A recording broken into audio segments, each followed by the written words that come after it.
के नाम पर चौराहे नहीं बनाए गए। आज हम लोग देखते हैं कहीं पे भी जाओ, झाबुआ के किसी भी चौराहे पे जाओ तो किसी न किसी नाम पर चौराहे। जिन्होंने इस देश में एक उंगली नहीं कटाई, जिन्होंने नाखून नहीं कटवाए, उनके नाम पर चौराहे चल रहे हैं, उनके नाम पर शासन की योजनाएं चल रही है, उनके नाम पर बड़े बड़े रेलवे स्टेशन है, उनके नाम पर यूनिवर्सिटीज है, उनके नाम पर हॉस्पिटल है। लेकिन इस देश का जो मूल मालिक है, इस देश का जो बाप है, उनको 150 पौने 200 साल बाद इस देश की सरकारें याद कर रही है। कितनी दुख की बात है।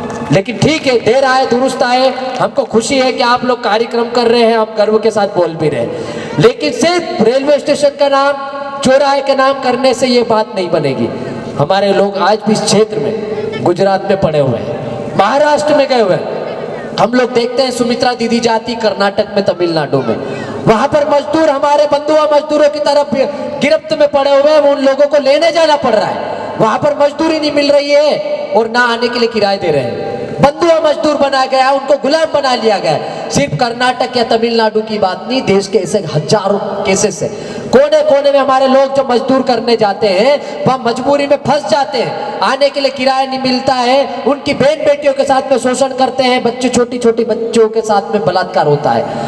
बहुत ही शर्मनाक घटनाएं होती है हमारे साथ में। और हम लोग क्या कर रहे हैं, यहाँ पे नारे लगा रहे। एकाधिक चौराहे के नाम पर हमारा आदिवासी का नाम आ गया तो हम लोग खुश हो जाते हैं। कोई प्रधानमंत्री ने पीला गमछा डाल दिया तो वो देखो ये प्रधानमंत्री जी हमारे हो गए। ऐसा नहीं भाई, वो एक सम्मान हो सकता है, लेकिन आदिवासियों का सम्मान तब तक नहीं बनेगा जब तक आपका समाज शिक्षित और आत्मनिर्भर नहीं बनेगा।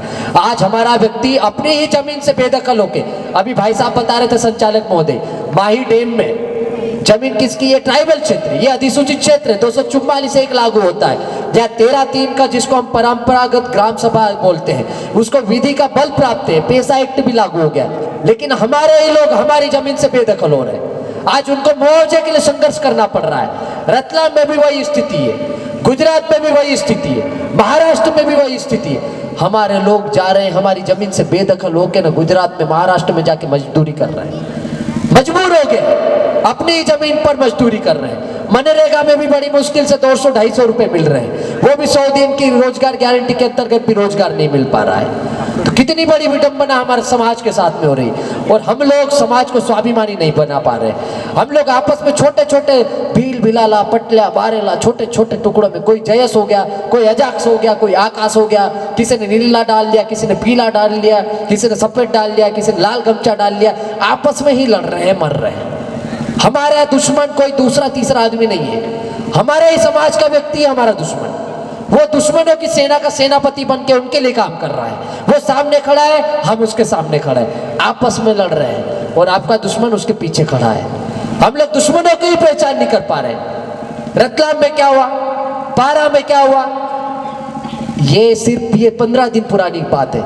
इतिहास देख लो, रावण भी ऐसा ही मारा गया था, पृथ्वीराज भी ऐसा ही मारा गया था, महाराणा प्रताप के खिलाफ भी उसके भाई ने ही साजिश की थी, और राणा पुंजा भील को पकड़वाने लोग, सॉरी टंट्या भील को पकड़वाने वाले भी कोई दूसरे लोग नहीं थे, हमारे ही लोग थे। बिरसा मुंडा को पकड़वाने वाले लोग भी तीसरा व्यक्ति नहीं। दुश्मन हमारे बीच का ही रहता है, हमारा लेफ्ट हैंड, राइट हैंड, या फिर हमारे साथ में जो गद्दारी करता है दुश्मनों की सेना से मिलकर हमारे साथ में लड़ाई लड़ने के लिए तैयार हो जाता है। तो आपको ये छोटी छोटी बातों को छोड़ना पड़ेगा।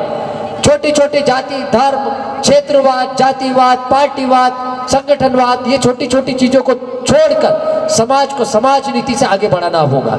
इतिहास उठा के देख लो, जिस समाज में समाज नीति नहीं होती, जिस समाज का एकीकरण नहीं हो सकता, उस समाज का राजकरण नहीं हो सकता। और हम लोग चले सरकार बनाने, हम लोग चले नेता बनाने, कुछ नहीं होना है। आपका भाई आपको वोट देने वाला नहीं, हमको मालूम है। तो जब तक आपस में लड़ते रहोगे, आप बिखरते रहोगे, और बिखरने की वजह से आप जो सपना देख रहे हो वो पूरा शायद ही होगा। ये अच्छी बात है कि हम लोग लड़ रहे हैं, संघर्ष कर रहे हैं, लेकिन संघर्ष करने के लिए आपको एक मंच आना होगा, एक मंच पर आना होगा, और समाज नीति के साथ में समाज को आगे बढ़ाना होगा। इसके बाद में बहुत सारे वक्ता है, मुझे और भी लोगों को सुनना है। आपने मुझे पहले ही दे दिया तो मुझे समझ में नहीं आ रहा था, तो मुझे जितना बोलना हुआ मैंने बोला, अपनी बात रखी। बाकी आप लोग बहुत ही अच्छा कार्यक्रम कर रहे हो, इस सामाजिक मूवमेंट को आगे बढ़ाए, इस सामाजिक विचारधारा को आगे बढ़ाए। जब तक आप जिंदा रहो, एटलीस्ट इतना काम तो करो कि जाते जाते इतना बोल सको कि ये बाबा बेटा हमने ये मूर्ति हमने लगाई थी और इस पे तुम हम रहे नहीं रहे, ये मूर्ति 500 साल तक खड़ी रहेगी। और जब ये मूर्ति 500 साल तक खड़ी रहेगी तो हमारे बच्चे उसको जान पाएंगे कि हमारे बाप दादा ने इतना काम किया था कि ये मूर्ति लगा के गए।